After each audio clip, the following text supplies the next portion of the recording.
ជួបគ្នាថ្ងៃស្អែកនៅភ្នំពេញឡូចៃចាំមកចាប់មន់នៅផ្ទះខ្ញុំបាន2 3ចៃហើយចែមកចាប់មាត់ដល់ផ្ទះហ្នឹងមិនមានមាន់ច្រើនហើយចែកគាត់ហូបទេតាំងពីចេញចាំមាន់មកអត់ដែលមានបំណងទៅចាប់ដូរទេប៉ុន្តែលើកនេះចាំទៅ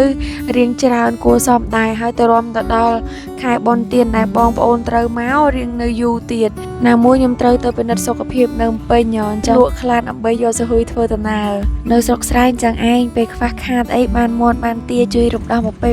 ដែរមាត់ឡើងអស់ពីទ្រុងហើយនៅតែអត់គ្រប់ទៀតអញ្ចឹងហើយមុននឹងទៅបោកកូនជ្រូកមកកក់សក់សម្អាតខ្លួនឲ្យហើយសិនកុំឲ្យបាក់ដល់ស្អែកគ្រប់ពេលដែលខ្ញុំសម្អាតសក់ខ្ញុំតែងតែប្រើជាមួយនឹងសាប៊ូកក់សក់ហើយនឹងក្រែមបន្ទន់សក់ក្លិនសាប៊ូកក់សក់ក្លិនណាផ្សំឡើងពីវីតាមីន E និង B5 ដែលជួយឲ្យសក់យើងក្រាស់រឹងមាំនិងមានសុខភាពល្អកក់ឲ្យប្រើជាមួយក្រែមបន្ទន់ណាកាន់តែធ្វើឲ្យសក់យើងភ្លឺរលោងទន់ដូចតែសាយសូត្រចឹងកក់សក់ឲ្យឡើងលើផ្ទះដៃកាន់កូនជ្រូកមុខញញឹមមែនប៉ុន្តែនៅក្នុងចិត្តតែអត់សូវសប្បាយមែនទេ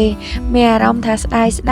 ឲ្យតែពេលសំម្ដងអត់ចង់បោកសោះខ្ញុំចេះសំដាក់កូនជ្រូកតាំងពីតូចព្រោះអីយើងកើតមកនៅក្នុងគ្រួសារដែលអត់សូវធូរធារចឹងហើយពេលដែលចង់បានរបស់អីមួយឬក៏ចង់ទៅណាទៅណីចឹងអត់ដែលបានដូចចិត្តទេត្រូវតែមានរបស់សំខ្លួនឯងហើយទ្រាំទៅបានម្ដងឡើងយូរហើយក៏អរគុណដល់គ្រួសារមួយនេះដែលធ្វើឲ្យខ្ញុំស្គាល់ពាក្យថាតស៊ូខំប្រឹងស្គាល់ពីអត្ថន័យជីវិតថាទ្រាំទៅបានមកកមកសេណាត្រូវសំពីណាមកហើយត្រូវបែកញើសហូរញើសអីគេខ្លះតែប្រាក់ដែលសំបានពីកម្លាំងញើសឈាមរបស់ខ្លួនឯងមានអារម្មណ៍ថាជីវិតមានន័យទោះបីយើងលំបាកបន្តិចមែននឿយហត់បន្តិចមែនប៉ុន្តែតើទៅជួបបទពិសោធន៍ទាំងអស់ហ្នឹងបានជីវិតយើងមានរសជាតិ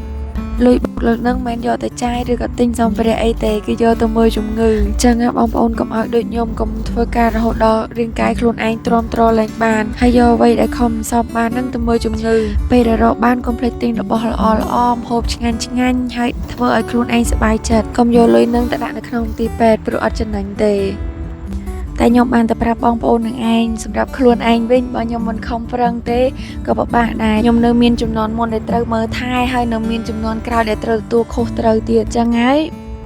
មានទៅធ្វើការងារឲ្យធ្ងន់តិចដើម្បីឲ្យថ្ងៃមុខទៅស្រួលជួបគ្នាថ្ងៃស្អែកនៅភ្នំពេញអរគុណច្រើនបាយ